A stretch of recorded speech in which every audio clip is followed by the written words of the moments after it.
Okay, so can all who are able please rise for the Pledge of Allegiance? To the flag of the United States of America and to the republic for which it stands, one nation, under God, indivisible, with liberty and justice for all.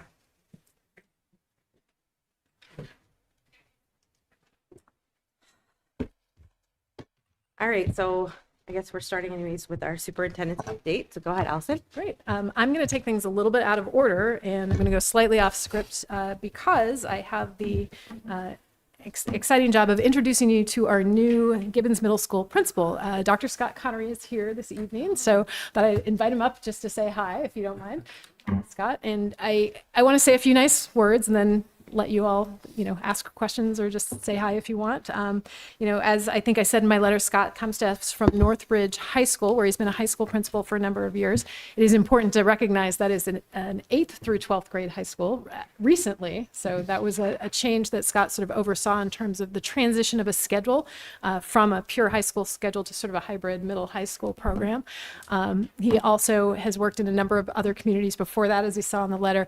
I want to highlight instead, though, just how impressed we were with his process. He came in for the full day interview day and really kind of knocked it out of the park with the staff in particular. I think we're very excited about him and his leadership potential. They've had a really strong, stable leader for a long time. So this is a big deal. And he comes with a lot of endorsement from the community. So welcome to Scott. We're excited to have you. Thank you very much. I'm excited to be here. I'm really looking forward to contributing in a positive way to the school and the community, and working really hard to make sure I'm part of what's already a wonderful school system and school building, and do whatever I can to encourage and support the students and the staff moving forward. Wonderful. I'll just make a comment.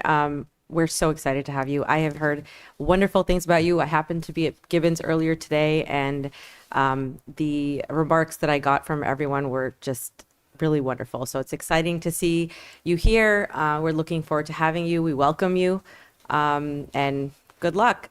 So I'll start with Steve. Well, first of all, thank you for asking to be a member of our community, and we're very happy to have you. And I think you'll enjoy the school, and certainly enjoy the working period you have with our current principal. And so, welcome aboard. Thank you. Thank you very much.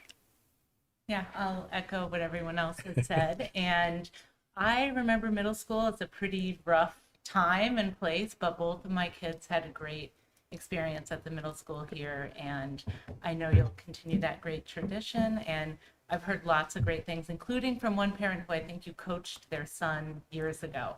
I don't know if you I coached a lot of Westborough hockey players in the so 15 years I've been with Triborough. Yeah. The community is so excited to have you here. Thanks for joining us. Thank you. Oh, welcome to Westborough, and looking forward to working with you. I'm excited for it, and I appreciate that you came here tonight. I think that's a nice gesture. It's an opportunity for the families to see your face. So looking forward to next year with you on board. Thank you so much. Just echo what everyone's saying, which is welcome. It is sad for me. Jack was actually my middle school principal, so a little bit of sweet to see him go, but I'm sure you'll do great things here. So really excited to have you. Thank you very much. I just want to make sure that I live up to the expectations that are already there for that building. And, I'm really proud of what I've been doing at Northbridge. And I hope to bring that same, effort and quality here to Westborough. Thank you. Thank you. Thank you all. Thank you. And we, as I said to Scott, I put him right up top so that if he has other things to do, there's no requirement that you stay for the totality of the school committee meeting. So thank you very so much again. It was great meeting all of you. I look forward to seeing you again. Yes. Congratulations. Thank you. Drive safe. And I think next on our agenda, we have a guest presentation. So Julie Squires is here from the Safe Routes to Schools folks, and there is some draft language and also some information about some changes around safety and some sidewalks and parking lot, or sidewalks and crosswalks, excuse me. Yes. Hi, can you hear me? Thanks for having me tonight. I'm Julie Squires. I'm on the Active Transportation and Safety Committee. I've been serving on that committee since 2018. Some of you may know that we've been working with MassDOTs and Safe Routes to School, doing walk audits at all the schools in town since 2021. We've done all of them now except for Mill Pond, only because of the location of Mill Pond that we haven't gotten to that one. There's not really much we can do over there, unfortunately.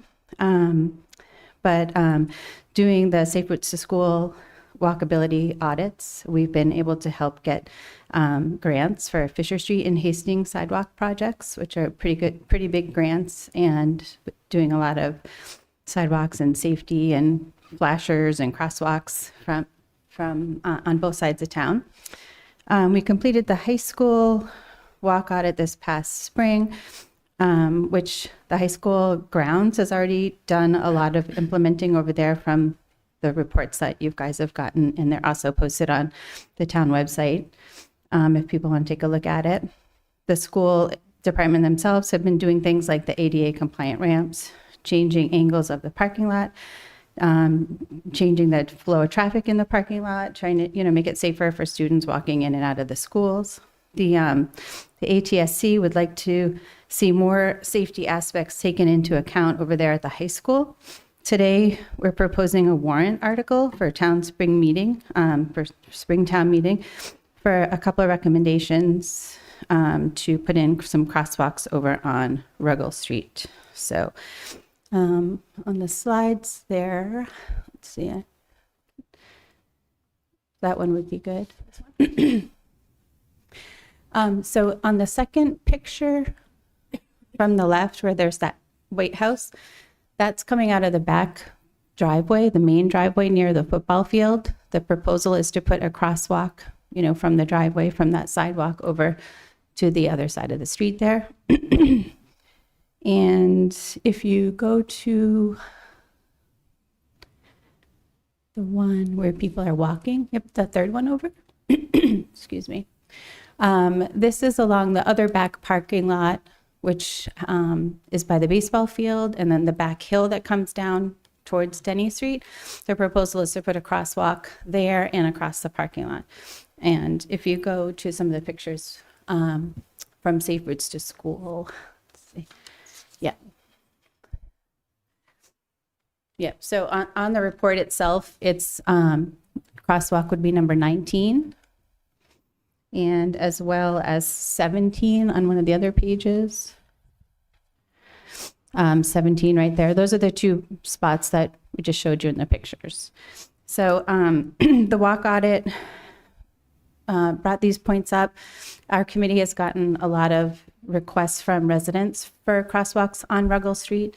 And I also participated back in 2020 with Complete Streets, and that was also a spot that came up in Complete Streets, and it is listed on the town's Complete Streets prioritization plan. The DPW is going to be doing sewer lines on Ruggles Street. I'm not 100% sure when they're starting. It might be, I think, this spring. So we thought it was a good time to bring this forward to the town meeting. So if you want, I did send the article. I don't know if I made it or not.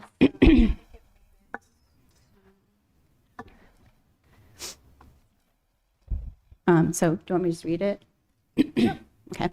So one other thing I think I was going to mention.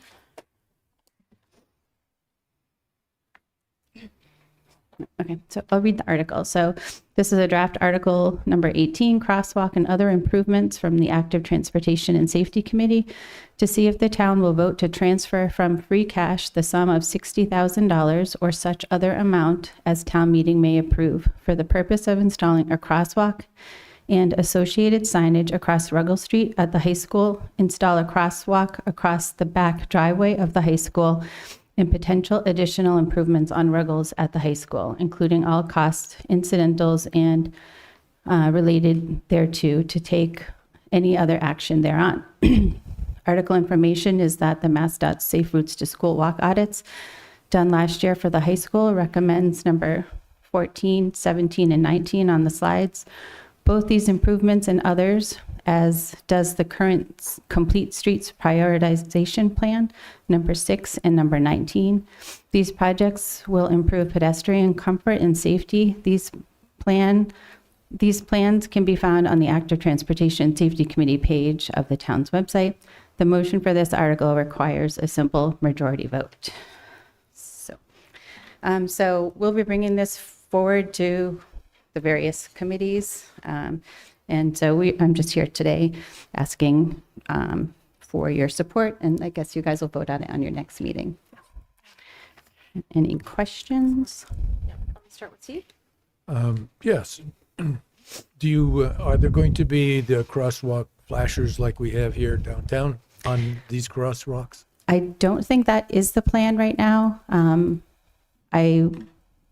Unfortunately, I wasn't at the meeting with the DPW, but it seemed like they didn't want to do that. In the future, we are looking to do a school zone in the back there, which would make it 20 mile per hour eventually. But with other construction that they're planning in 2027, we were going to hold off on that for now. That's unfortunate. I think that's a necessity, particularly in this town. I mean, you can be standing here on the sidewalk and people go by you at 50 miles an hour. Right. At least at night, particularly in the winter, nobody can see somebody in black clothes standing on the curb. I really think that's a mistake. Yeah. And Well, we can if look into need that. be, just do a few or less or half of them at this stage, and with enough money, the 60 grand should at least get 2 of them with flashers. I can get back that to would you. be certainly my interest in supporting the article as it's written, but let's do what's right, not just because it's cheap. I agree. So I think I was confused between the recommendations. You know, there was the recommendation from, I guess, MassDOT, and then what we're actually proposing or you're proposing to do. So I just had a couple questions about that. So would there be a crosswalk from Denny across Ruggles, or no? No. Just at the high school driveway? Just at the high school driveway right Okay. now. Yeah. And this doesn't include any of the like speed bump, anything else, No. all of those recommendations, no? Right. I do agree with Steve that the addition of the flashing lights, like downtown at the Rotary made a huge difference in people following it. And I also support your suggestion that maybe down the road we put up the school zone, because I think that also really helps. Anything flashing probably helps. Agree. Well, at least you got a chance. There was a couple of weeks ago when I was trying to, actually what was happening was that the defroster in the car was actually fogging up the window and I couldn't see hardly anything. And I almost did pick somebody off in dark clothes right here downtown. It's, at least you got half a chance if somebody's in the crosswalk and the thing is flashing. Anyway, I'll take that back to the committee. Yes, thank you for coming. I support this this article. I just have a few questions. What could you explain? I mean, I'm trying to understand what drives this cost. I know you referred to as cheap, $60,000 for. well, I know from Fales School that when we did the project at Fales, we installed during the project the flasher across the street at the main parking lot entrance. Then it was taken down. It was, the project paid for it. It was taken down. It was installed somewhere else in town. And then we were told that at the end of the job, the public wanted the flasher back, and it cost the project the second time $12 grand. So that's what the flasher cost install, because it's done by an outside outfit. So the balance would be a lot of paint at 60 grand. 60 was what we got from the DPW as an estimate. So back in 2020, when I was on the Complete Streets Committee, just the sidewalk for down the long driveway in the baseball parking lot, that was estimated to be $48,000 back in 2020. So I didn't think the 60 seemed too bad after seeing that. Have you already spoken to the AFC, the Advisory Not Financial yet. Committee? No, you were the first stop. Okay. But I the mean, article is in the warrant? Yes. Yeah, so, yeah, it's good to get their recommendation for sure. Yes. Right. Yes, yeah, and I do echo Steve's and Jay's suggestion to add something flashy. I think that makes sense. Yeah. Thank you. Thank you. Thank you for the presentation. I guess to start off, just a quick technical question. And I'm not sure, Allison, if you'd be able to put back up the warrant article, but Sure. I might have missed something here, but it looked like it was talking about wanting to implement the different recommendations that included number 14. And it just didn't look like that was one of the ones that was included in the slides we got. And so I just want to make sure that, like, if we are looking to include 14 and what that one is. Let me take a look. Or am I- Number 14, I sent it to Lynn today. Today? Yeah. It might not, it might not be up here. If it Got was here today. updated by the town manager today, this afternoon. I have it here. I can leave you a copy, but it does say signage. So school crossing sign is what it says here. New crosswalk on Ruggles Street with school crossing sign. So there will be some signs. I just don't think that at the meeting, they determined that a flasher was necessary. I would like to see one personally, but that wasn't my decision. But certainly I can bring that to the, back to my committee. We're meeting on Monday. I can make sure that additional information that came in today gets forwarded out too. Thank you. Thank you. Yeah. And then just one additional question. Certainly understand the safety concern here and appreciate the work that you're doing. I'm just curious if there is any possibility, if there is any exploration potentially into any state grants that might be available for safety things like this. As I understand it right now, we aren't up for any grants because we have the Fisher Street Safe Routes to School grant and the Hastings one, which are pretty big ones. So we weren't able to put in any more at this time. Thank you. I guess on the subject, I would just remind people that that's the reason why we have a town meeting. If the voters decide to add some money to it to make it safer, then we have the choice at town meeting to do so. To add in a flasher. So Yeah, I think that it's the initiative is wonderful. Thank you for all the work that you've put into it. I agree that the flashers would be helpful, although I also think that if it's a cost issue, then something is definitely better than nothing. I don't know if there's some way to retrofit it or do, if it's something that can be added later without having to replace the entire, but I'm not sure what the mechanism there is there. But if that is an option, that would be at least a starting point, and then they can pursue that. I also, to Jane's point, I kind of have been thinking about this for a while, that it would be very helpful to have a crosswalk at Denny Street. Since we're talking about already putting a school zone sign up in that area and then having a crosswalk, I would imagine that would help to mitigate, to reduce the amount of speed that by which people are going anyways. And then there's kind of this blind spot when you're coming out of Denny, and I think that that's incredibly dangerous because I think kids really want to, it's already bad enough that we don't have a sidewalk that goes all the way up Ruggles, but these kids who are trying to navigate that area, I find it incredibly a challenging area. So for drivers as well, because of the way that street is kind of. Right, I agree. Yeah. So. And that was that did come up obviously too at the walk audit, but the only thing is there's no sidewalks on Denny. We can't just put a crosswalk to just an open street. There has to be a sidewalk on the other side. So it would be a whole sidewalk project. That's a big challenge. Right. Okay. All right. Otherwise, I think this is great. Do we have any other questions or comments? Nope. So I'm wondering, are you looking for I think a vote on this today? we didn't put it Next down time. for a vote. I think the idea was to, give you the opportunity to look at it, think about it. We'd vote it next time. That was per Okay. the conversation we had. Thank you so Thank much. you. Thank you. Thank you, Julie. Okay. I guess we're moving on to redistricting. Before we get there, sorry, we have one other update, and that's that I put these a little bit out of order. That's the 250th anniversary commemoration, and we just have a couple updates, couple slides on this, just to kind of give you a sense of where we are in the universe here. Great. Great.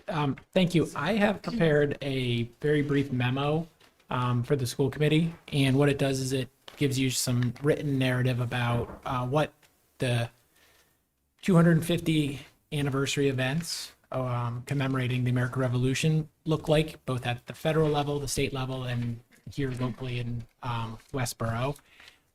Behind it is some slides that I'll be sharing, but I'm very pleased to share with you more as an overview, and this is an introduction. I hope for many of us it does bring us back to our studies of American history. We have a town committee that is composed of some educators serving on the committee as well, and they're charged with bringing to life the semi-quincentennial events, just half of 500.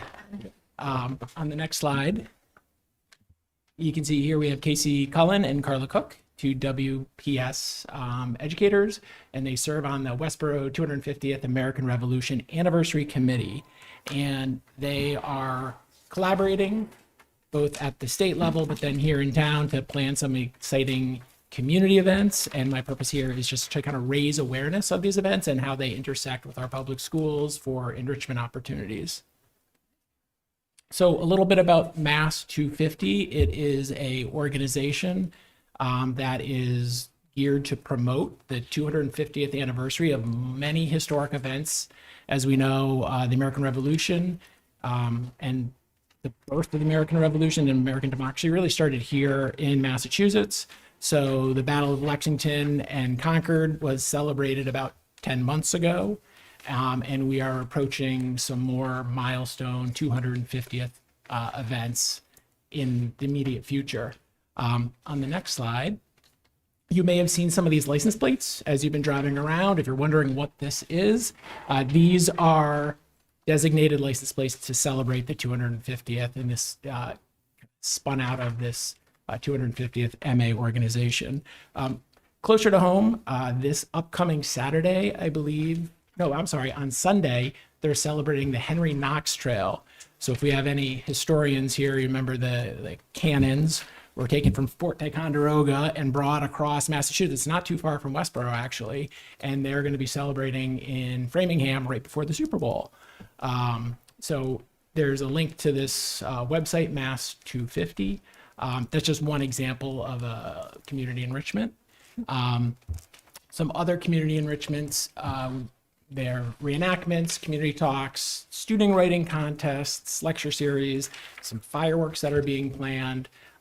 Parallel to this or supporting this is a federal organization. It's called America 250, and you probably maybe are aware of the logo. It has the numbers 250 with red, white, and blue font. And then on the final slide, or second to next slide, I want to highlight some of our students are already participating in some of these activities. We had some Westborough students engage in a We the People congressional hearing simulation, and this was last Saturday at the Center for Civic Education, and our students finished in second place, and they've qualified to go to the Nationals, which is April 17th and 19th. I'm so very proud of the student engagement here. And then That's the last one. that is the last one. Yeah.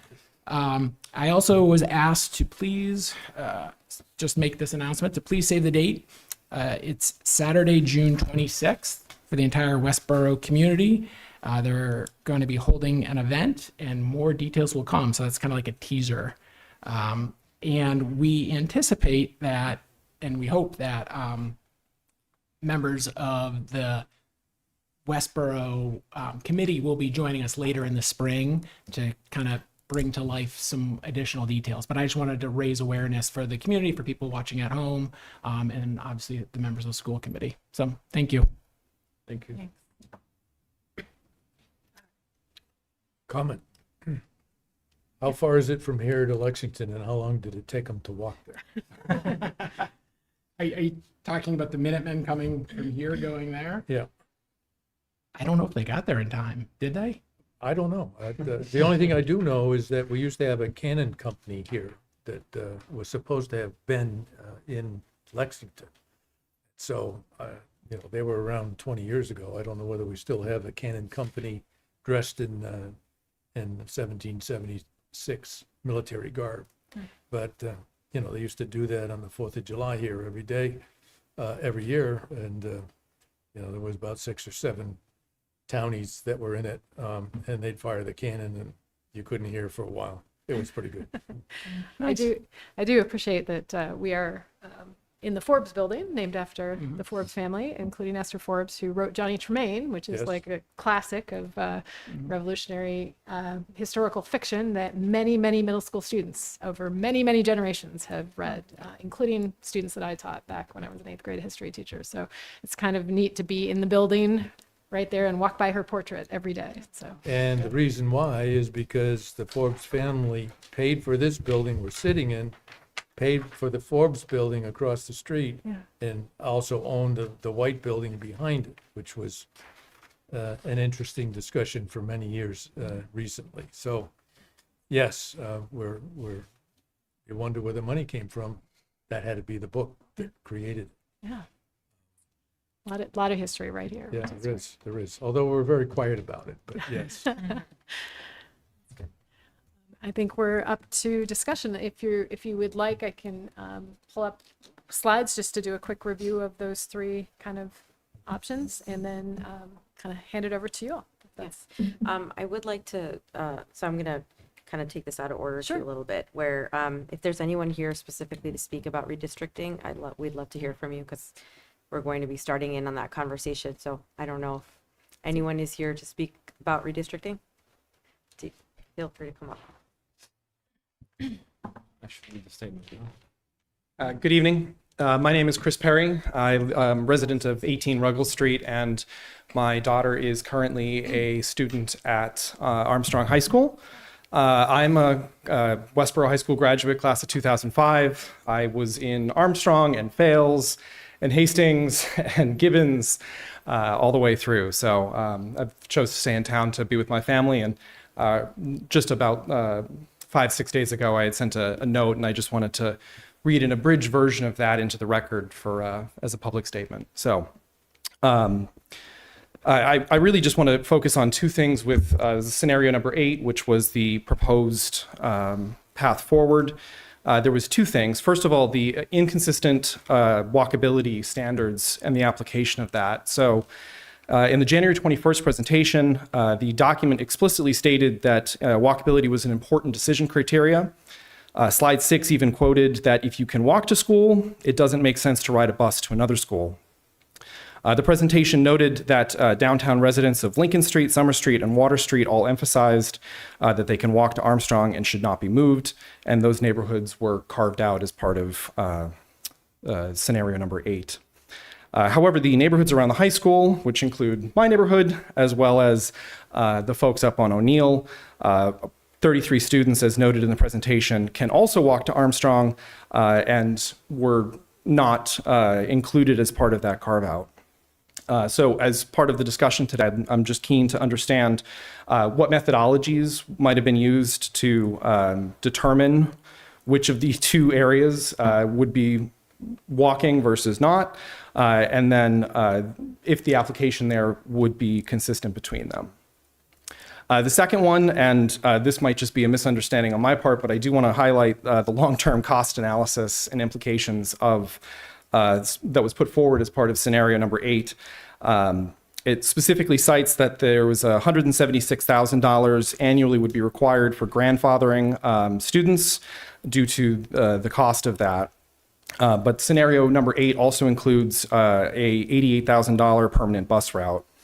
And so just running the numbers based off what I had in that document, grandfathering would cost roughly $500,000 over 5 years and then effectively plateau at zero, versus scenario number 8 costing $368,000 in the first 4 years, but then that $88,000 continuing indefinitely.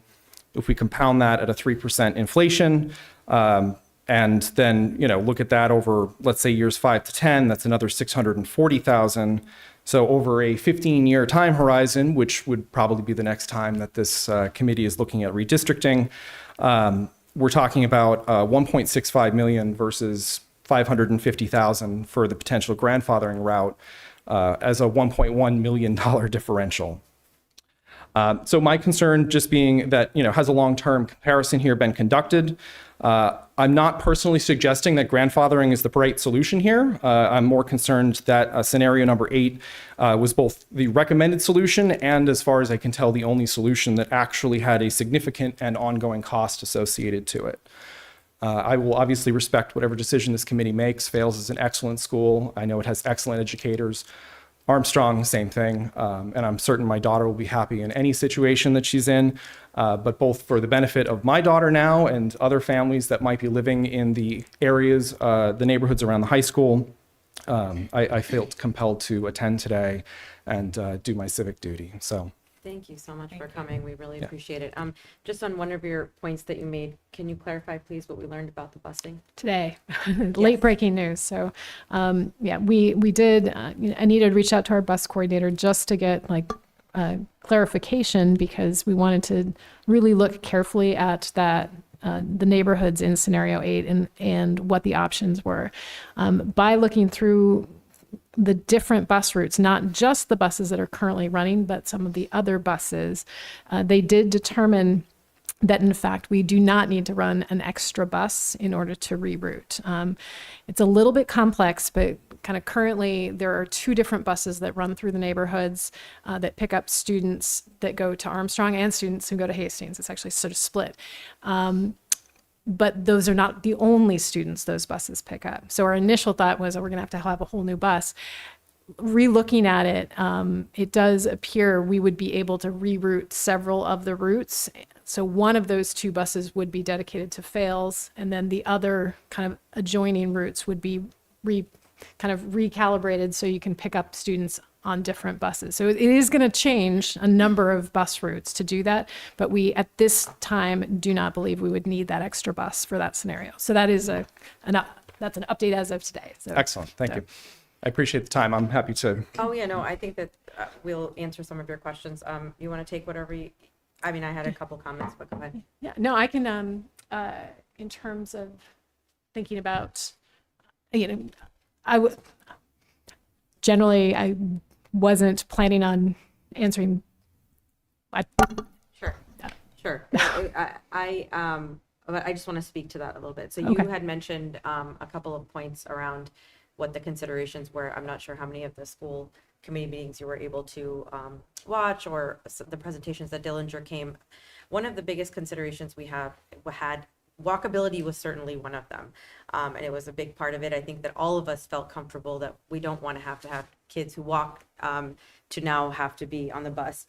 But there were a number of other considerations, including mixing up the demographic, whether it be racial, income-wise, all of these things. So some of the conversation you're having about some of the housing near the high school versus some of the housing downtown, the makeup of those are very different too. So our consultant that we had hired had done a lot of that legwork in trying to figure that out. There was obviously other considerations as well, but that's the one that comes to the top of my mind, and so I just wanted to bring it to your attention. Yeah, I unfortunately was not able to attend any of the meetings, but I did review every presentation thoroughly. The first, I remember the first 4 or 5 scenarios were, I want to say, more on the satellite side of town, whether it was carving out, sections on the western end of town or on the southeastern side of the town to move those students over to Fales. So I remember there was a couple of scenarios, and then it was only as we started to get into scenarios 6, 7, and now 8 that the areas around the high school started to become part of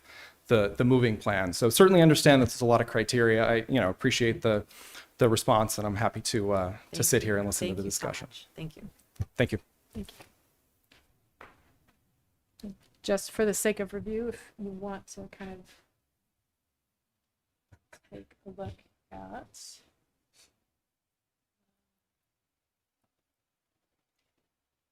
a couple of the things that came out of recommendations from Dillinger. First of all, I wanted to just highlight the recommendation that with new developments coming online, that we not sort of preemptively district those, that those would be sort of held aside.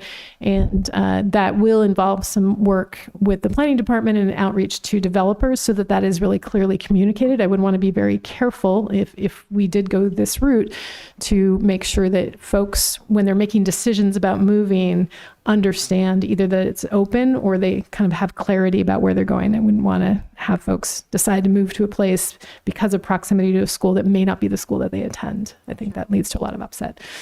I have a follow-up to that. Sure. Point. have we done any routes, like, have we run any routes around these new developments that'll be coming out, in terms of what potential costs could look like if we're zoning them to fails, or, Do you mean in terms of busing? yeah. So the one fortunate thing about Westborough is most of Westborough is small enough that if it's a single bus running from a place, we're never going to be over kind of that half-hour bus ride limit.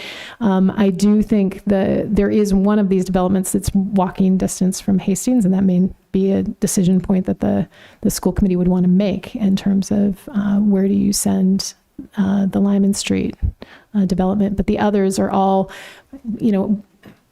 far enough away that they would be bused kids by and large, and then thinking about kind of where you want to send kids. That's going to be a thing to consider as we go. What is the capacity on the buses again, in terms of how many? 55, like 55 for the little ones. Yeah, I think up until grade 6 or so, it's 55, and then it drops to about 45, and then get bigger. So that's one piece. And just as a quick review of the scenarios that were presented by Dillinger, scenario 8, which includes the satellites at Park and at Homestead, as well as the downtown area near the high school.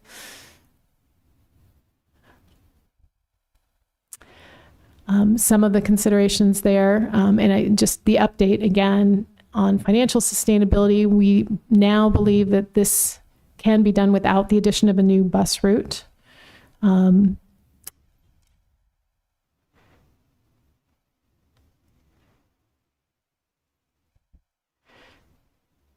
Scenario 1B, which is only Park and Homestead. So it's a lower utilization rate.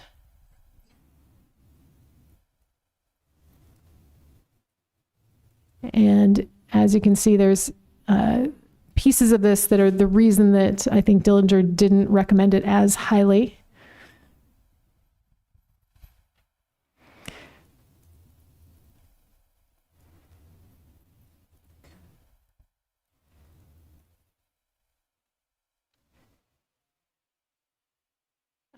And statistically, I think it does move demographics somewhat, not as much as the scenario 8 does. And then finally, scenario 5, which moves Arrive and Homestead. While that achieves a much higher utilization rate at Fails, I think we had run up against some concerns about just how high that scenario went, and that perhaps it was going to impact some educational programming at Fails. So we would be moving so many students at once that it may require relocation of some programs and classrooms, kind of an unintended consequence. So those are sort of the 3 that were presented by Dillinger. That's a very, very fast review. I think you've all seen them for a while now. You've heard from the community. So I will work the slides however you want and get out of the way for you all to have a conversation. I'll start with, anyone can go, but Steve, do you have any comments at this moment?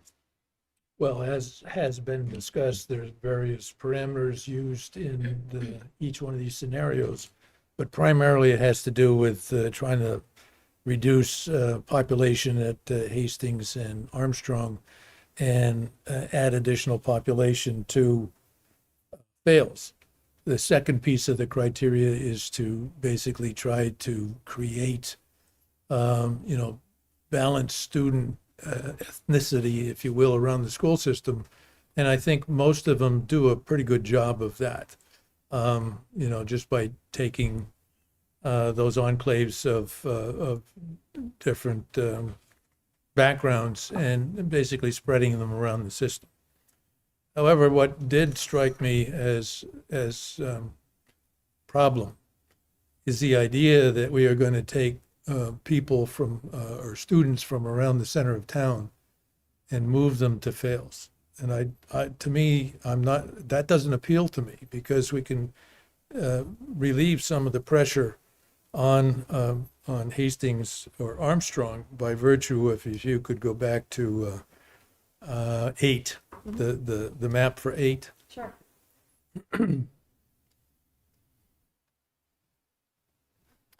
And if you blow that up a little bit, if you can. Yep. Glasses to blow it up, which is pretty fun. I guess you can't. Uh, How's that? You see the rectangle in the boundary along the fields, Hastings, I think that is the light yellow. Is that Hastings on that side? Anyway, if you said from the brook there, which is Jackstraw Brook, south, and you took Warren Street and you took Burtis Adams Way and Gable Ridge Road, which is basically that rectangle that you see in the boundary, and move that to Fales, then there's 36 houses in that area, of which I don't know how many kids would be in it, but it would pretty much make up for not having to move the kids from downtown to Fales, since they've been going to the other two schools forever. And that would help to add more kids to Fales, but much closer to Fales. It certainly is closer than downtown would be to the walkability issue. And so, given the scenario of what happens to buses and how much it costs, that would leave pretty much the bus routes the way they are. And there's that intersection where you see the inflection on the southern southeastern end of that line is a major roadway intercept for any buses going anywhere. And so it's a minor change in a bus route. And to me, that's the one I support with that change. Can you just clarify again, what do you support? Changing the boundary to make it a straight line between the let's call it the western edge of that rectangle. Move your right there. Draw the line from there to there. This little carve out. And not And not truck the kids around downtown. Let them go where they go now. Jane? Which then becomes, by the way, becomes 1B. With those changes in moving kids around. It's 1B. One with B. the So it'd be little like this with the Yeah. rectangle. So that's what. So thank you. I needed to say that.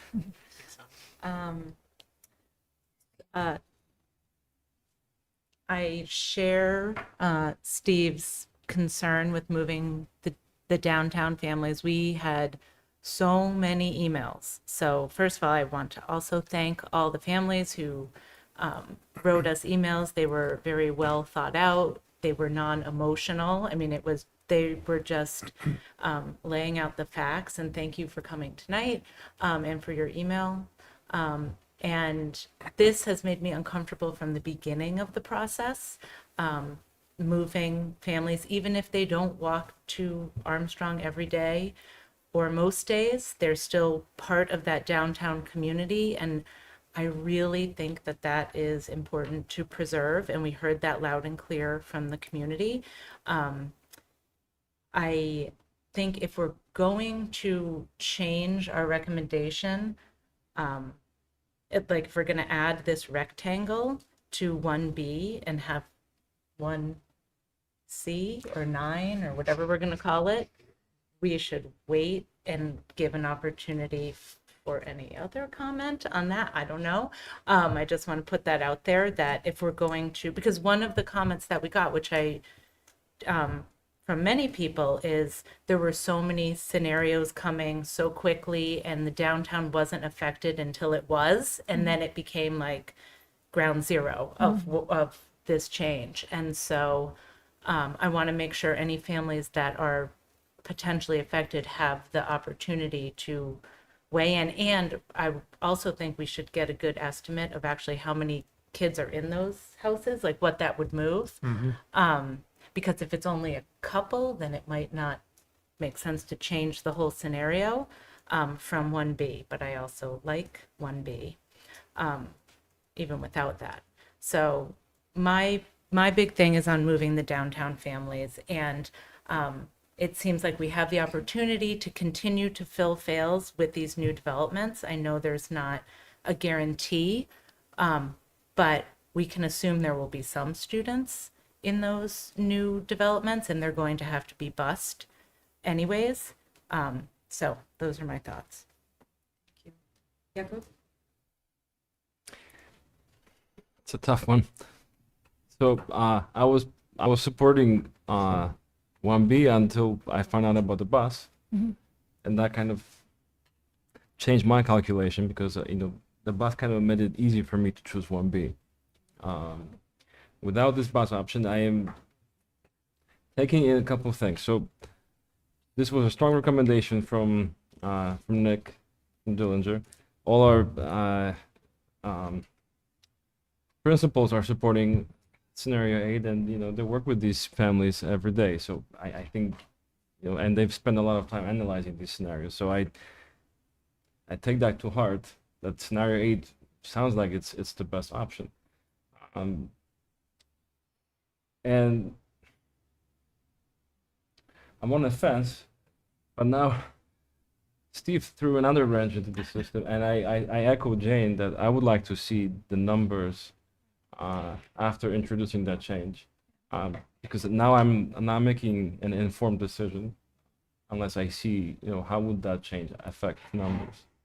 So can I make one comment about that? That was very early on a kind of topic of conversation. And one reason that we did not look at that kind of little rectangle carve out had to do with that kind of secondary goal of demographics, that balancing demographics was a piece. That neighborhood has already been moved in recent history to Hastings. The idea was not to move them back, and also that move initially that was done with a similar goal of kind of balancing the demographics, particularly around income across the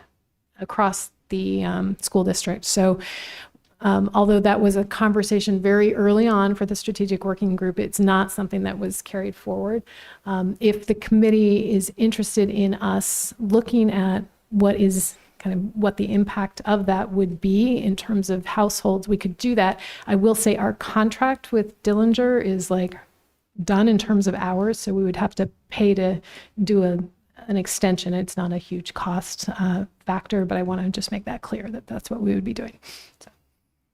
Thank you. You're welcome. I do also want to just have a moment to speak. I do want to say thank you to all the families that emailed us. We got a lot of emails in support of 1B.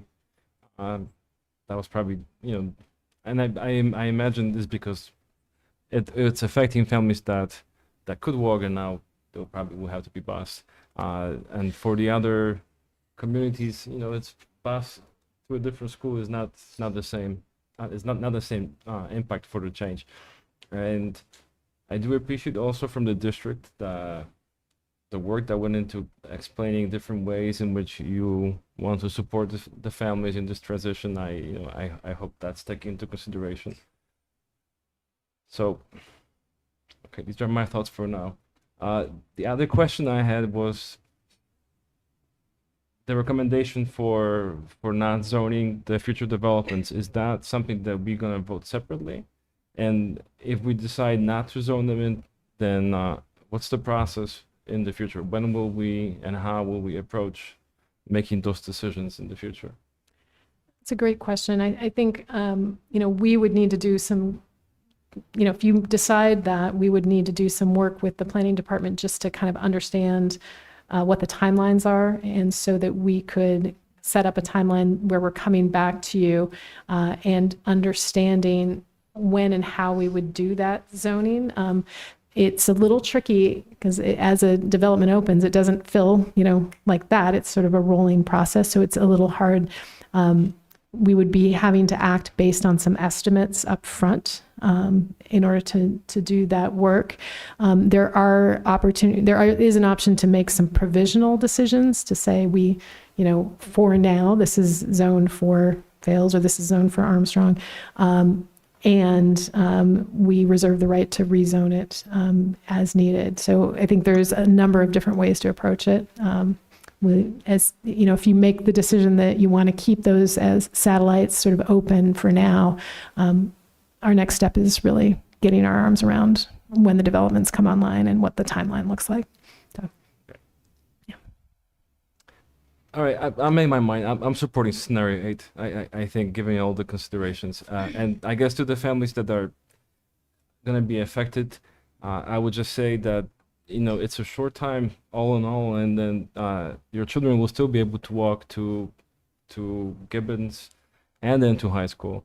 There'll still be plenty of opportunity to walk to school, and I understand this is a uneasy transition, but considering this, the strong recommendation from the principals and from the people that spent months working on this, and not having now the cost of the bus, I tend to lean towards scenario 8. Tim? Comments and questions here. I guess just to kick off, Allison, I know you just said that we're at the end of our contract with Dillinger. Do we have any sense of how expensive it might be to do like that additional estimate like we're talking about? And is there any possibility that we'd be able to do that in-house? no, to the second question, I think they have the GIS technology that allows us to sort of extract it. It's not it is not a large expense. It's an hourly rate of $175 an hour. So I think if it's a narrow scope, we know exactly what we need. We can probably do that with less than $1,000 of. Sure.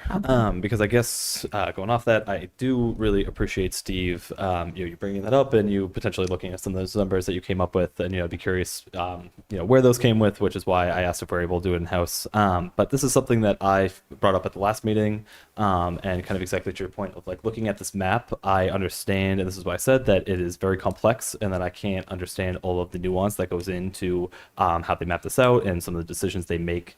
But, as we're talking about the downtown and how important walkability is for everyone, which I do really understand and appreciate, it does feel like there are potentially, there are other areas that are physically closer, where walkability is not a factor to begin with. And so, I'm curious because that is why I posed the question of, Allison, as you just said, that part of the consideration was the double tapping and that people that were already moved. And I guess I might be misremembering how the conversation went, but I guess it felt a little bit like that wasn't strong feedback we had already received, and just more like smart forethought that, we don't like to go back and do this again where we've already done it. Because I'd just be curious if there are parents that, again, had kids of that age 10 years ago that still have kids of that age that would be affected. Because, if we're talking about a street or two, I can't imagine that. I guess I would be surprised if there are parents that does still affect. And if there are, I feel like it might be small enough that we could actually have a conversation with each of those families if we're able to contact them. But I would just be very interested in seeing how the numbers play out in the scenario that we're talking about, understanding there is an additional cost, just because I think, and I do appreciate that we are trying to balance the demographics, but I would hate to take away the walkability of, a certain part of the community, just to get the exact percentage points where we might still be able to very generally and broadly move towards that goal, while still maintaining some of the more, common sense potentially as people look at the map here. So, be my comments. I'm pretty distraught over this, to be very honest. I'm not, this is tough. So with respect to Steve's proposal, which I think he had made at the previous meeting, so I'm not sure why it's not something that we can preliminarily look at in-house based on just the fact that many of those students are already zoned to Hastings, just to kind of get an idea. I just don't know if we want to re-engage the Dillinger to go ahead. I was just going to say that, when I came up with this idea, the methodology I could use to answer that question would simply be, given the streets that I outlined, with the street list, we can find out what the addresses of each one of those houses are and the name, if you will, of the family there. Sure. At which time then we turn that over to the school department and they find out how many kids in the age group that we're talking about live there. Right. And that would be the number of, let's call them ethnically, whatever you want to say about them, white, green, purple, or blue. I don't believe it's any more different than it would be downtown. Yeah. And therefore, I think, what we're talking about at that level then is simply the transfer of kids by count from one school to another. Sure.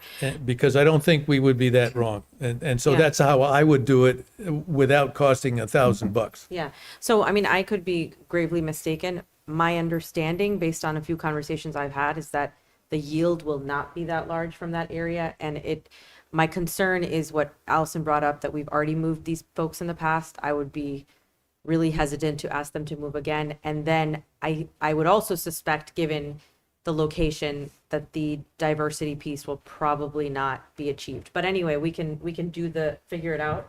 And I do think it's worth not necessarily doing a deep dive, but at least trying for us to kind of get an idea of how many kids we're talking about here, because if we don't touch some significant numbers, it's not worth it to engage the consultant for it. So, I'm just going to go back a little bit in history.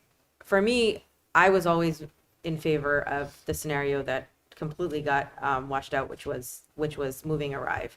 And the reason for that, which kind of still stands for me, and it's not that particular scenario, but the reasoning behind it, which was that I really don't want to be splitting up neighborhoods if we don't have to. I consider these big complexes to be their own neighborhoods, and I want kids to continue to feel comfortable, be with the same group that they've been with, to the extent that we have the ability to do so.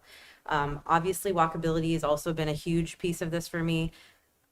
There's trade-offs, and I understand that. I think that, on the other hand, we entered this process with the understanding that our goal was to maximize utilization at fails, and coming out of it, not having done so, feels very doesn't feel right. So I'm very conflicted, but I would say that I cannot ignore all the emails that we've gotten. Those have really had an impact on me. Obviously I have 3 kids of my own. I understand the impact on families, especially when being in the real estate business. I know when families move into town, one of the things that they'll tell me is, hey, we're moving into town or to this house because it's located near this school. I hear that a lot. So I think that's important. I'm very hesitant to move to downtown, but utilization is really important for me, and as is mixing up the population with diversity.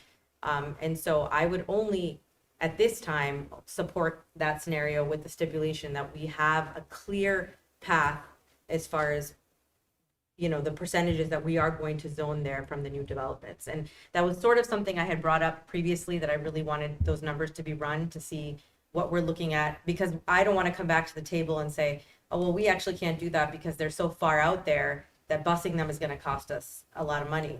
That's a concern, and that's a real concern. My whole thing with fails has been from the get-go that there is not more construction happening in that vicinity. And those populations, to Steve's point, to some degree, while they're, it's not just that they're, aging, it's the same folks, it's that people are priced out of that area in many ways. So because of that, the natural growth is not happening there. I was hoping that this would be a one and done.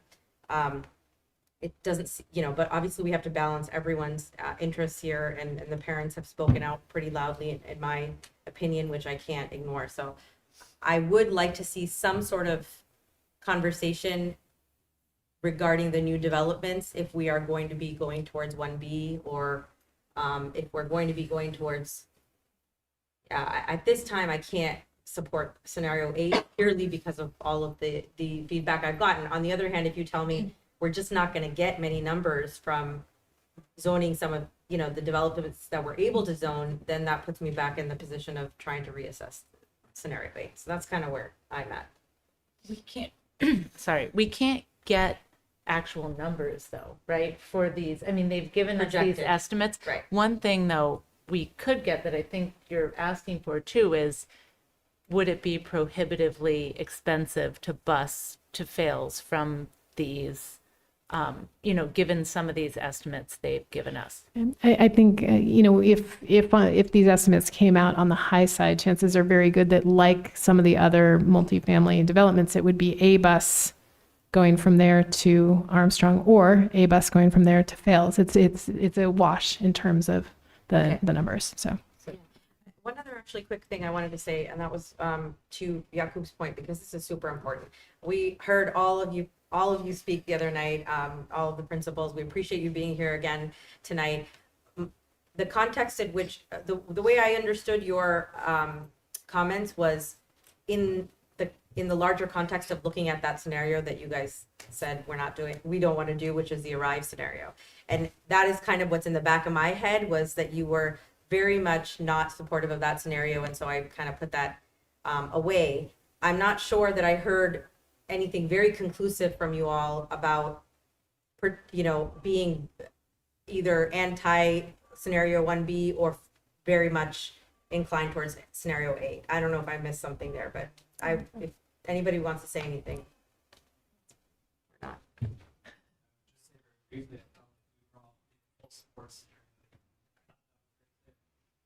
Yeah, but I will echo what you said, Sarah, that, I mean, I feel like it was very clear that you didn't want scenario 5, which some of us were leaning towards. So do you have thoughts about scenario 1B?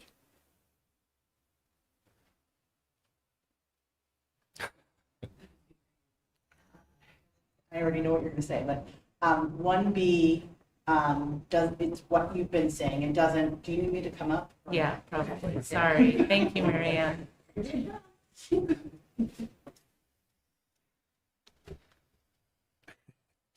Hi, everyone.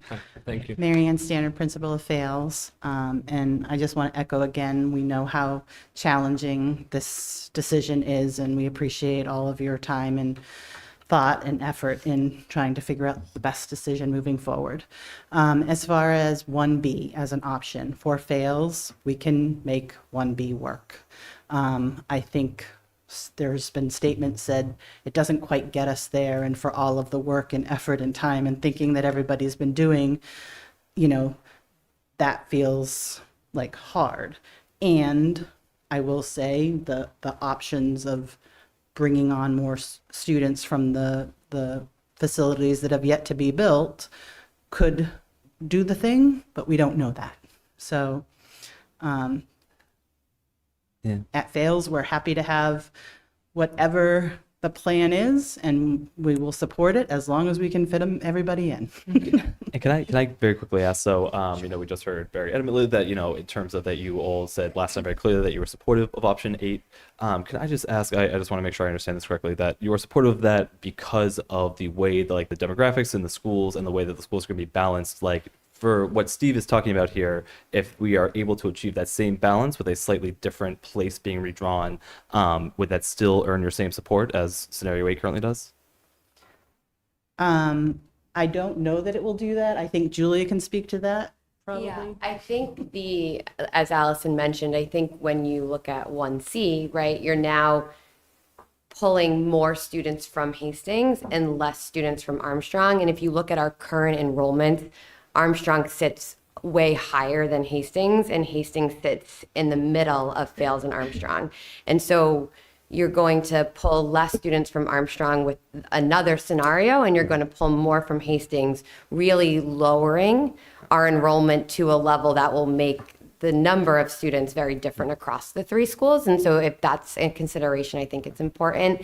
And then Allison said that original area was in, I forget the number scenario now, we've gone through so many, but it was part of one of the earlier scenarios, at least part of it was, or a larger chunk of it was. And I think the feedback that we heard was, relating to the balancing of demographics, as well as the fact that neighborhood was redistricted a while back. But again, it didn't live in the scenarios for a while, but that was the feedback that we got. And that would shift just the amount of students you're pulling from Hastings. I think originally that area was around 30 something students. But again, if it's a smaller part of it, I don't know if we have those numbers, but it was, But it was more than 4 years ago that happened.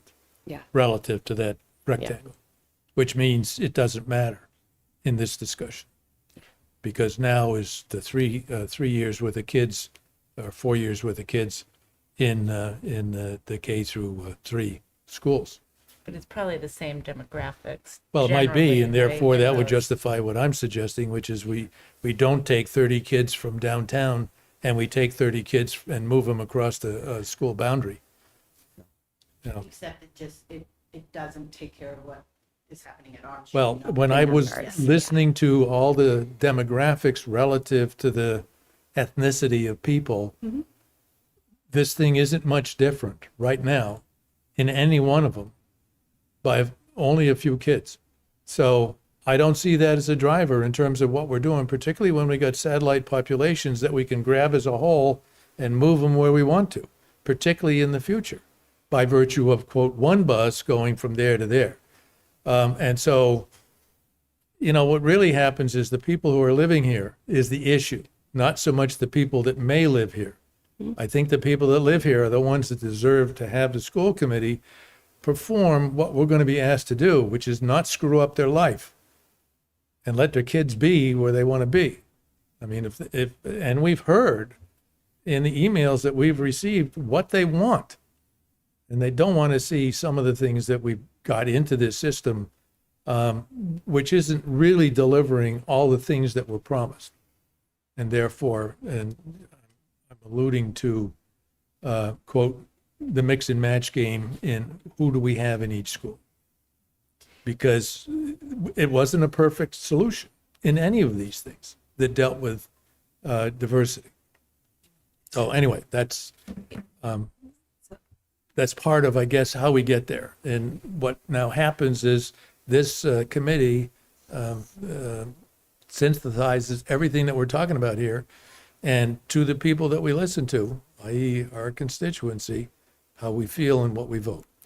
I think one of the things I want to commend the principals for coming out and staying with us for tonight, and really, you know, on the school department side, you know, we've looked at a lot of these different things, and I want to be clear, we can make most things work, and our focus is really on what happens next and kind of the implementation part.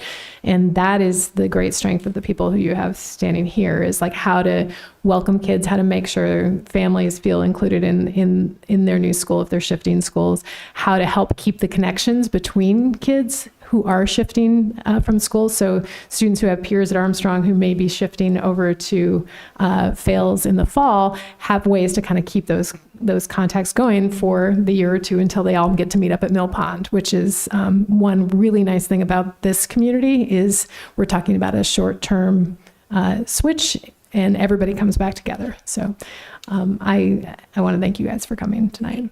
Aiden, can we just hear from you too? I know you were kind of shaking your head back there. I want to hear what you have. Sure. What is there a specific About piece? scenario 1B, why you would necessarily be opposed to it or not. Just would like to hear your thoughts. Primarily, it has to do with utilization at Fails. Okay. That's the number one factor. The demographics, the walkability, all those things come into play. Of course, it is the utilization. And so if the number one task was to get to a certain percentage or try to reach a certain percentage, and you haven't done so, there's a lot of work that went into this process. And so that feels awkward. That doesn't feel right. So to Mr. Durette's point, the idea that you would carve that out, to make a decision on that this evening without, I mean, we've gone through each of these scenarios with such concrete data from Dillinger. And so to make a decision this evening without really concrete information on that rectangle, I feel isn't the right thing to do. I don't think that Steve is proposing that we would vote on that tonight. I think he was just No, but I looking to do get wanna- the information. I do want to answer that point. What my concern is that bulge, if you will, into the Fales area that is Armstrong. That's downtown. That's my point. I don't want to see that happen. I want the kids that are already going where they're going to continue to go. Because moving people around based on the future population of the build out, by just having a bus take that group and bring them to Fales or wherever we want to take them, is something that's new to them. I.e., they're not even here yet. And we're driving this discussion away from the people that have already voiced to us what they want to see. And that's my point. That's who I'm supporting, not the people who don't live here and don't pay taxes yet. I have a question and a comment, and you may not like it, but you know, Sure. we got a really great deal with Dillinger. They We did. really Yes. you know, stepped up and they helped us out. This is not a decision that I feel comfortable rushing. I know it's not rushed. I know we've done a lot of work on the back end. I know you guys all have, but I am stuck between this. We don't have something really awesome to look at. I want the utilization. I think Aiden is correct. I mean, we came in here with that as our charge to ensure that the utilization of fails is maximized.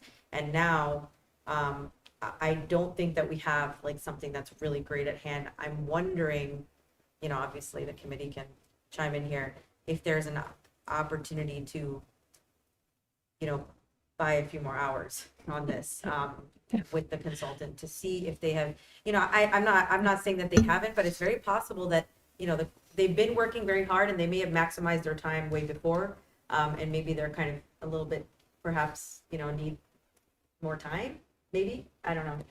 I think, well, you know, if I would want a sort of concrete direction. So if it is about sort of looking at this little carve out, that is something we could initially do a pass at. We won't be able to kind of rerun all the scenario statistics with that in mind. But if we want to just look at the sheer numbers and what the shift is, we can do that in-house. If you want a more robust sense of that impact, then I would want to reach out to them for a limited number of hours and a contract extension. If you want something else, that's a bigger question, and I'm not sure what that is. I mean, my thought is, again, after I say this, you guys can all say whatever you say, but I just feel like that downtown portion and the percentage of kids we're getting from there, is there anywhere else better that we can get them from? That would work better without disturbing that. I think the challenge is, you know, with the exception of some of the sort of satellites where you take a whole neighborhood, and I think Tim might have made this point, if you take a whole neighborhood and move them at the same time, then you're moving the neighborhood together. Everything else, anything else we do, we're going to have people that come forward to say, oh, I like being where I am. I like being able to go this way. I like that. That's going to happen. That'll happen with the little carve out there too. I mean, I think that's just the reality of it. And, you know, even for the folks in the satellites, there's going to be, you know, attachment to the school and the principal and the teachers. So no matter which way we do it, I don't think we're going to have a possibility of moving a boundary line that doesn't cause people to have concern about a neighborhood disruption. I'd also like to add one more thing. There was at least one email that we got in favor of scenario 8, so it wasn't all negative.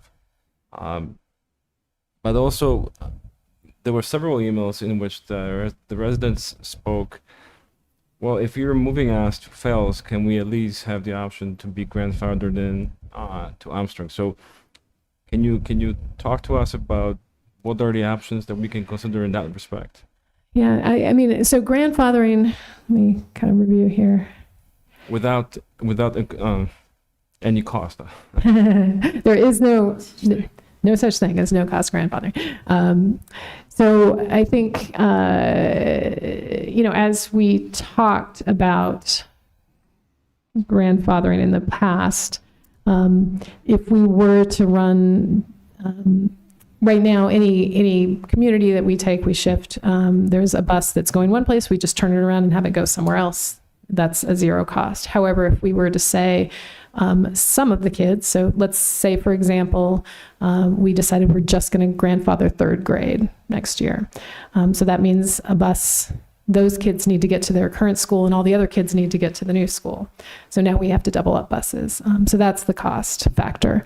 It also does make planning for staffing. It prolongs the transition. So instead of being able to kind of figure out what we're doing, reassign staffing, kind of do all our transition activities once, we would need to do them over the arc of multiple years. And that's actually a cost that is kind of a hidden cost that I want to be clear about as well. The investment of time and care and attention to make sure we're doing this right. It's much better to do that full force once and be able to do it well, as opposed to sort of dragging it out. So I think part of the challenge here is too, and I think the others can also agree to this. We didn't get much communication from like the Park families or the Homestead families. The largest portion of communication that we got was from the downtown, and it, you know, they were very. So that is kind of a challenge as well. that is true. Can I make a quick comment? Yes. About the carve out that Steve was talking about? I actually live in that carve out, which is the Gables.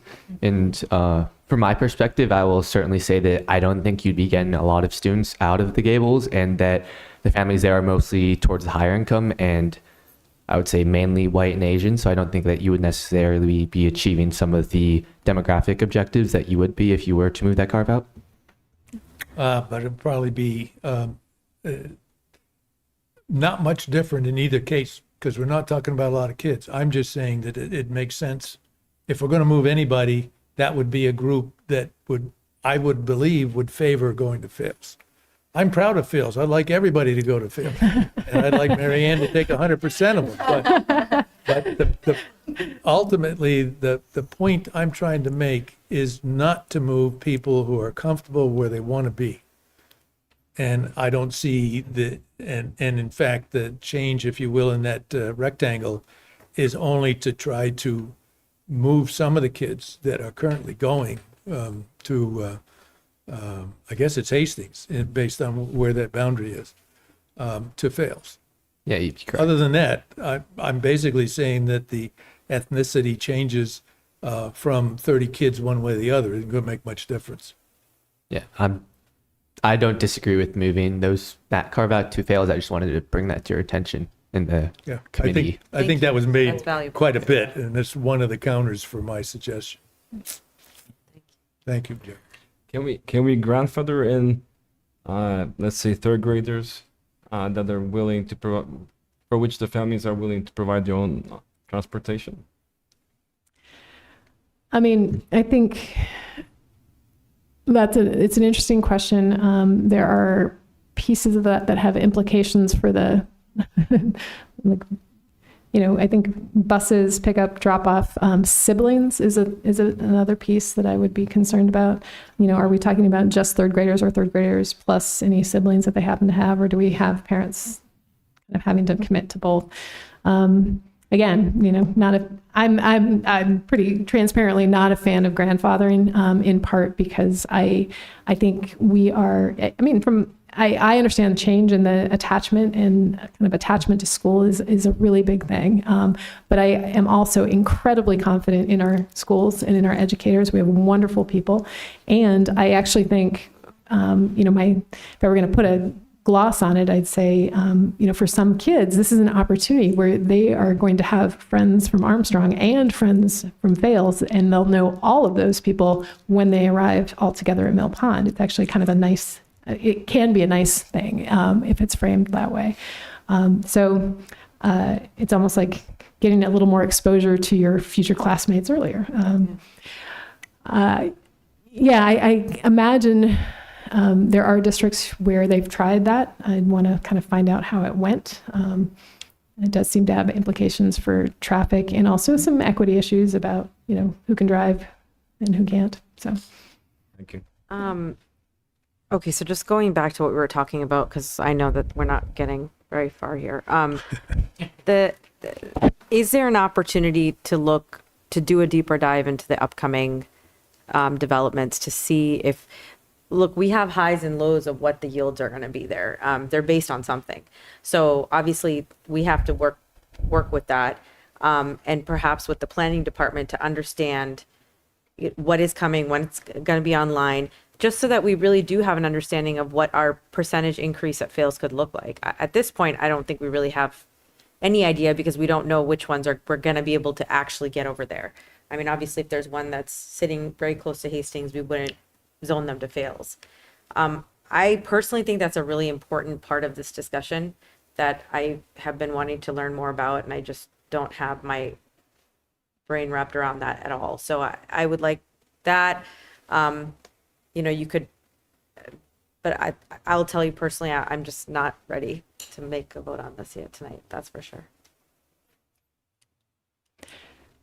I want to put a little sense of urgency in it in terms of, I think we can kick this can down the road a little bit, but if we do it much longer, it will make our kindergarten enrollment process messy. So typically we open up enrollment in January. We're now at the start of February, pushing this to the decision point to the Wednesday after February break. That, pushes us out further, which still we're within a reasonable timeline, but I wouldn't want to go well into the spring. If we were talking about that, then I think we're going to need to talk about a different timeline altogether.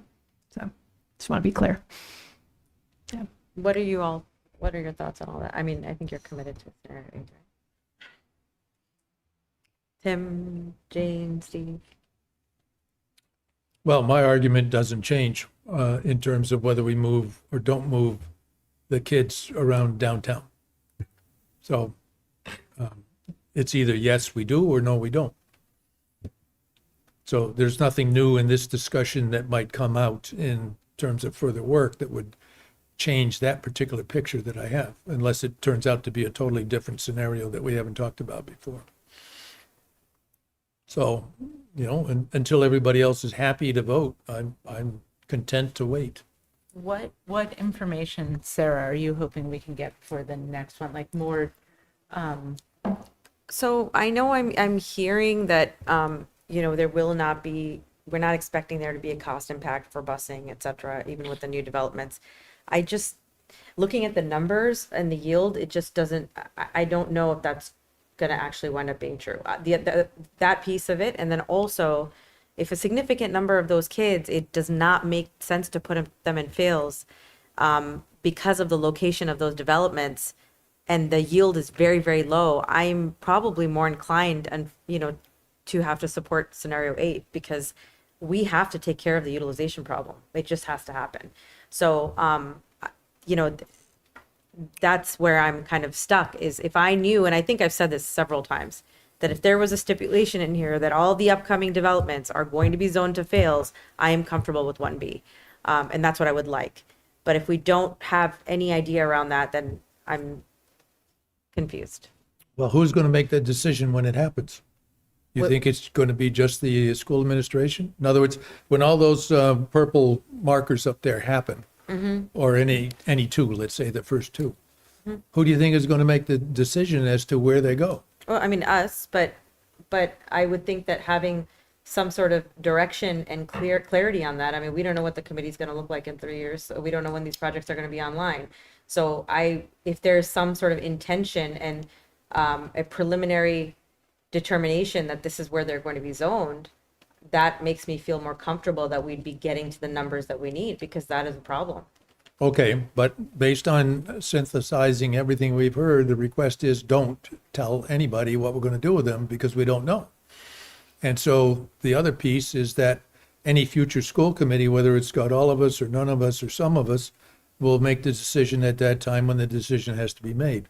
And we can't change what that vote may be based on information given to the school committee at that time. Correct, but So, if the so what I'm really saying, just to close the point, we know what we know, and unless there's something else coming forward, certainly the timing that was just suggested is important. I don't have a need to vote tonight or even in the next couple of weeks, but to the extent that we can't change anything that we know, the only thing I'd like to go back to is the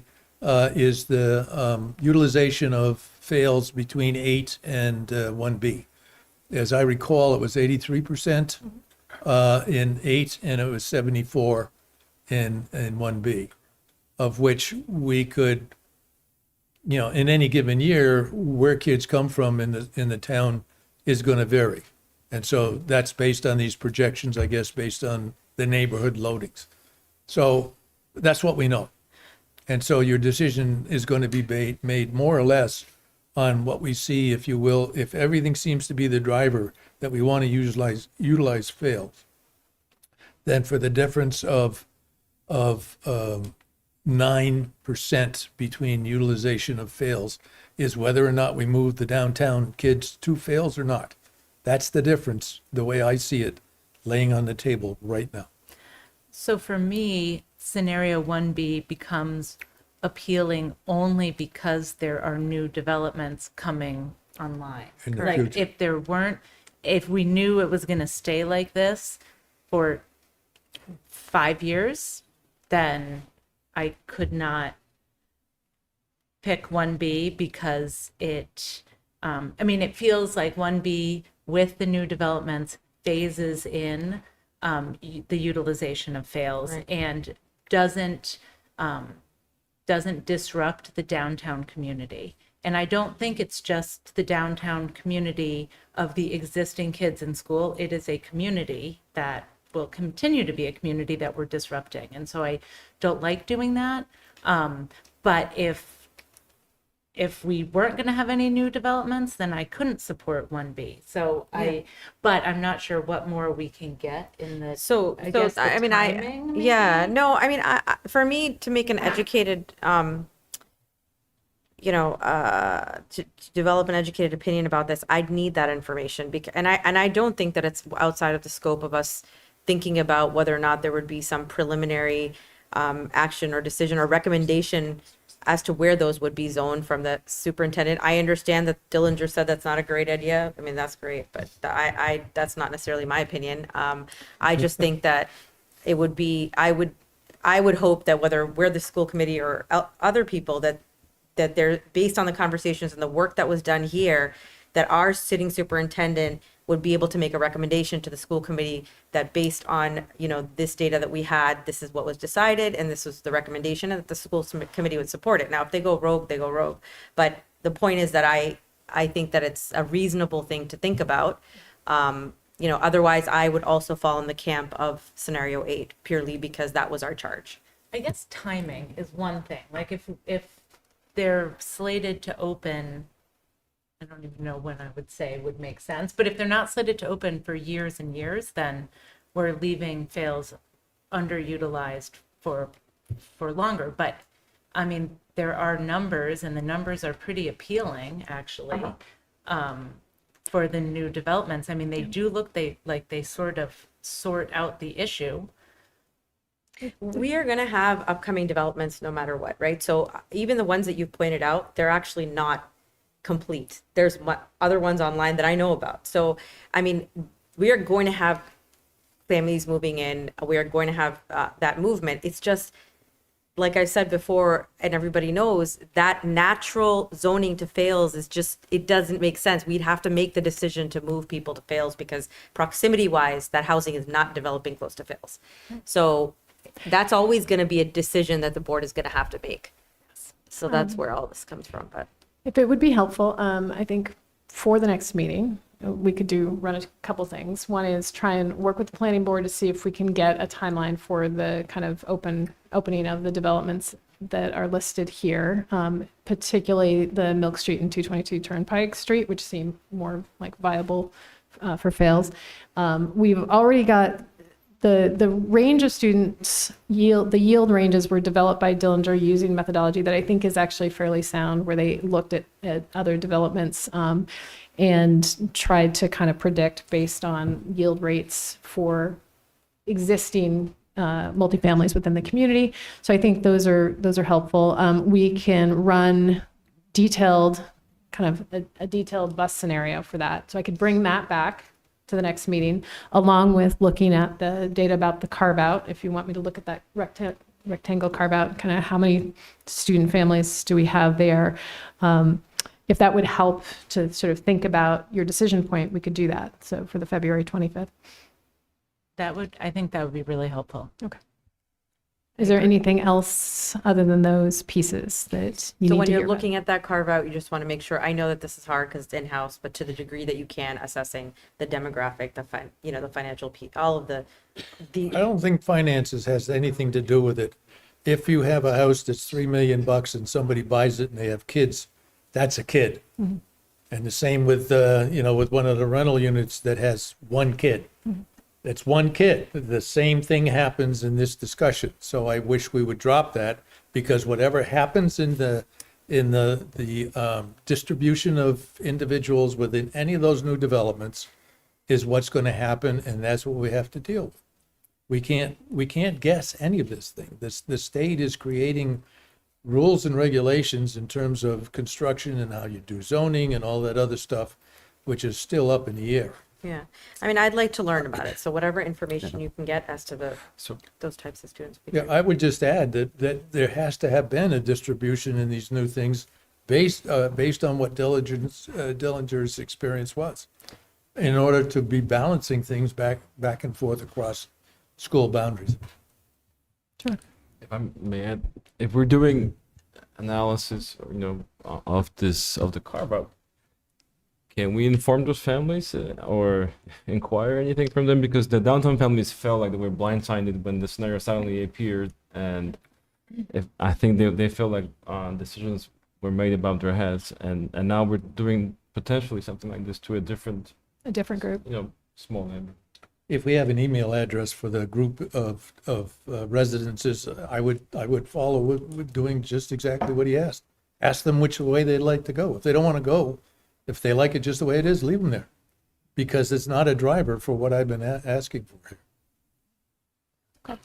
Thank you, and I do appreciate additional piece of information in preparation for the next meeting. I think that'll be wise. Okay. Yeah. If I could just quickly add here, because I understand that, we're putting a lot on your plate now in terms of some of the in-house work. And as we talk about, and I think it's a good call out, Yaku, about notifying these people, but I do understand that we're now talking about you guys doing additional scenarios and then notifying people in case. And like, I understand that my next comment is not about to help in that, so I do apologize. But I guess just to summarize my thoughts as we're looking at this, I completely understand the utilization being the number one driver. And that is the question I was trying to pose to the principals. I don't think I did a good job of phrasing in terms of my understanding is that the utilization is the primary concern, and that like some of the other things we leave more to us, but that is primarily what affects the schools. And I guess for me, and the point I am trying to make is that while I understand what Steve is saying, I think that I do appreciate that there is value in the trying to get a diversity of across the board, whether it be financial or other. But for me, I feel like, again, if we're saying utilization is important and the main factor, I think that does lead me more towards scenario 8 than it does 1B. But that being said, my fear is that in the name, like, I am perfectly convinced that scenario 8 in front of me is the best case scenario or the best way to get the utilization that we want, while not double tapping any neighborhood that historically has been touched, while also getting as close to a balance of these different demographics that we want. And this is what I'm saying, Allison, if I know that we're putting a lot on your plate theoretically, but I guess I would just be curious if there are other pockets that seem logical as you're looking for just overall headcount, because like I just fear that, as I said before, that in order to balance like potentially closely aligned but not exact percentage points, I know it's all a rough estimate here, that we are going with a map that is less common sense maybe when you look at logical in terms of walkability and just where like neighborhoods were breaking up and things like that. And so I would just be curious, as you're going through that, if we could see that rectangle as we're talking about, but if there's anywhere else that looks logical, understanding that's a lot of work, just if there's anywhere else we might be able to look. But I mean, I think, I guess what I would say with regard to that is the work that the consultant went through with some of the earlier scenarios. I don't know if you remember back the ones that carved out parts of the far western portion of Armstrong, or the kind of a larger portion of the Hastings district. Those were the ones that present themselves really logically and avoided things like driving through the rotary. So I think all of that was considered in the early phase work. I don't think there was, and we had a working group that sat there and pored over maps and came up with, what about this neighborhood? What about this neighborhood? And those are folks who live here and know more than I do. So I'd say that work is kind of in the rear view mirror, I think. And I certainly understand and appreciate that, and that's why I'm saying this. Of like, to the extent that we're able, I just feel like as the feedback from the community as well, there were so many scenarios, and it feels like now we've landed here, and it's everything that we're talking about. It just like it feels painful to be taking away that walkability, just when there's potentially other things that don't balance these schools demographically as perfectly, but might be better for a lot of families. So sure, no, I understand that. I definitely do, and I am a fan of walkability myself. I think, as I kind of let the committee know, this is tough. I personally see 8 as kind of a, from a strict utilization rate perspective, that's kind of the obvious choice. But I think walkability is it's a compelling argument. I think it's important to have a sense of neighborhood, and I think one of the upsides of really looking at these satellite neighborhoods is that they are neighborhoods in their in a kind of contained way. And so it gives us some real possibility and options. So kind of digging into when these developments are going to come online, I think gives you a little more data and kind of arms you with what you might need to make a decision going forward. And I will certainly do that. And if any of you who live here see some other piece that maybe the committee has not seen, let me know, and we'll we'll look at that. And I would just add to that, that if in your research you discovered like this is better to be handled by Dillinger, if you could come forward and say, hey, maybe we want to get another hour or two, I don't think it's, something that we should shy away from at this point. We're getting very close. We need to make a decision. And Sure. some of these metrics, I know you cannot come up with, especially if we're talking about other things. But, if you need to and you feel that that's important and worth it to do, then please do bring that forward. I mean, so far what I'm hearing is really about the timeline for the developments, bus routes, and kind of getting our arms around that small carve out. I think that's work we can certainly attempt to do in-house. And then, if I hit the wall, I'll let you know. But I think we're good. Can I ask a question? Marianne, can you tell me the difference in number of children between the two different scenarios? In terms of population going to be in phase? Yes, so 1B is approximately 340 students, and 8 is 380-ish students. So it's about 40 students. Different kids. Yeah. So if there were 30 kids that moved between that rectangle, then we'd be really close to the total in either case. To the total number, yes. Yeah. So I'm telling you, I don't think there's much difference here. Thank you. I mean, let those people speak too. Yes, and I did hear that No, I a mean, first step let would be those- to outreach to that community. Just Especially since you've already mentioned they did it, they already went through this once. They did. And I do have in mind, one of the first people that came up to me, the very first public presentation that we did, was somebody who lives in that district and is a huge Hastings fan, and was expressing a lot of anxiety. Oh, that's good. So- I mean, if we get that answer, then that goes away and we're back to this discussion. And that was one person, but I think some outreach would be helpful to get a sense of, and that may be a very first step that we do, is like identify who are the families that are impacted, and sort of say, hey, this has come up as a possibility. I'll give them your email address, and we'll be good to go You can from there. start with that person, right? Yeah. If I may, just in the desire to inform you with what you're asking, I think it would be helpful to be a little bit more precise about that bump out area. I did. I told you what the streets were. Is it Gable Ridge Road, Burtis Adams Way, and all Warren of Street, Warren Street south of Jackstraw Brook. Okay. And then off of that, there are, by my count, 1, 2, 3, 4, 5, 6, 7 one-way private roads. Would that also? Well, if those private roads, quote unquote, engage any of these two roads in those locations, or three roads, they would be included. Okay. Because that's how you get there. Right? Exactly. Thank you. We'll do we would use our sort of student database to do the lookup for addresses. So we just need to know all the streets involved so we can do the Yeah, outreach. I mean, that the way. only place you'd have to find out what the street number was is either side of Jackstraw Brook. Otherwise, they're going to be in the town. What is that book called? Street list, right? By address, and from there you can find out based on the address who they are. Or we could just ask Sherry. Yeah. I will certainly say I don't think you're going to be able to get 30 students from that carve out, because there might be 30 students in total in the entire school district. So I don't think you're going to get the 30 Yeah. for. Well, let's Bills say from that let's say carve-out. there were 30 students between K through 12. Let's say we got 5. Okay, that's 5 against the 40 we just talked about. But that's not significant in my argument about whether you move downtown or not. I see what you're saying. Yeah. Yeah. Thank you. We'll do that. Okay, sorry. So I guess we're going to push the vote to our next meeting, which is, when is our next meeting? Let's see. It's after the February vacation. Yeah, the 25th? Yes. Okay. So we have extra week. Okay. Yay. Meanwhile, I urge everyone to continue emailing us. We really appreciate that, all of your feedback. Thank you so much for coming, sir. And thank you guys all for coming again. And I hope that you don't have to come again, but thank you so much.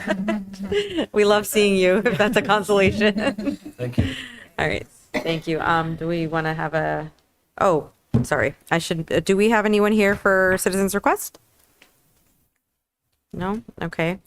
And then we've got school committee reports. Steve? I just made it. Okay. Go ahead, Jane. Nothing to report. Yakub. Nothing to report. Tim. Quiet night, nothing to report. Jerry. I do have a couple things happening. So on March 14th, the Westborough Environmental Action Fair is going to be at Westborough High School, and that's for those who don't know about what the fair is. It's sort of a regional fair where there's a lot of exhibitors who gather to talk about sustainability and other environmental issues. It's usually a pretty good experience. I know there's going to be a student panel, and there's usually like community leaders from like different companies that are there. It's a pretty cool thing.